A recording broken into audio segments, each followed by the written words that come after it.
Hey everybody, George Chamberlain here, watching your dollars on this Thursday morning, the 30th of June. Here we are, putting the wraps on the first half of 2011. Seems like it was just New Year's. Crazy. It's been a fast 6 months, hasn't it? And there's been lots of peaks and valleys for investors along the way. We're climbing toward one of those peaks right now.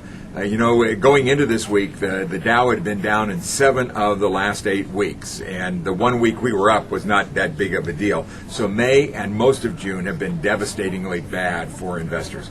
And then all of a sudden, I don't know why, somebody threw a switch. I guess there are a couple of things that might have contributed to it.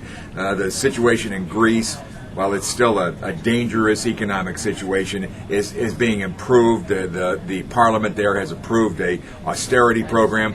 The people of the country aren't real happy with it, but there really wasn't much choice involved with that.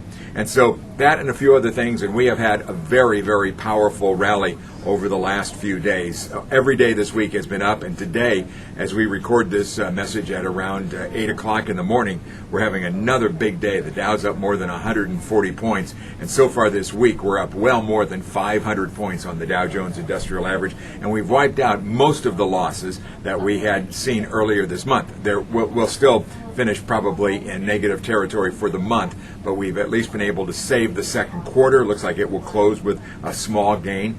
And so that's very encouraging, very, very encouraging, and hopefully we'll see this continuing. A couple of things in the news just to touch on this morning. An employment report had no impact. A number of people are filing for unemployment benefits, down by 1,000 to 428,000. I think my favorite story of the day comes from News Corp. They're a big publishing company, used to own the not the Union Tribune, I'm sorry, but the Chicago Tribune, and a bunch of other publications went into bankruptcy and reorganization, all of that. A few years ago, it was about 6 years ago, they bought MySpace, which was one of the early social media opportunities out there. They bought it for $580 million 6 years ago. They sold it yesterday for $35 million. They paid $580 million for the thing. They sold it for $35 million. You talk about bad investments. That's got to go into the books as one of the all-time worst.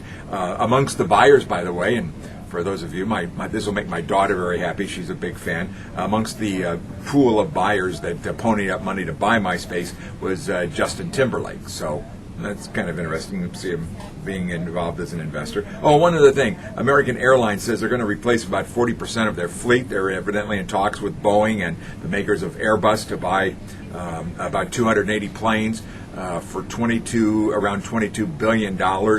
And that would be the biggest airline purchase order of all time. They point out they're getting they're not paying sticker price for this. You know that airplane's big, you have 737s. It has a sticker price, just like when you go buy a car, and I guess you negotiate after that. And so if you're going to spend $22 billion, they'll probably give you a little bit of a cut off the sticker price, I would hope. Watching your dollars, I'm George Chamberlain. Have a good one.